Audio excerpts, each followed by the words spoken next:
Hello guys, welcome back to this episode about grace note. And in my case I need a grace note exactly here, so you can see on my palette I don't have it. One of the easy way to find it is to search on the bar search.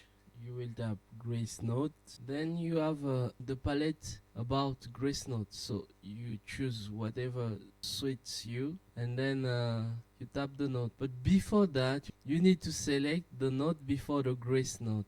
So in my case it is that F. I will click on then and call another one, bring, I remember it's GA, and then select this and this. That's it. Easy and quick. So in case you need a palette, to have it on your palettes window, you click on add palette, and down here it is, we have grace note. Click on and you have it on top here.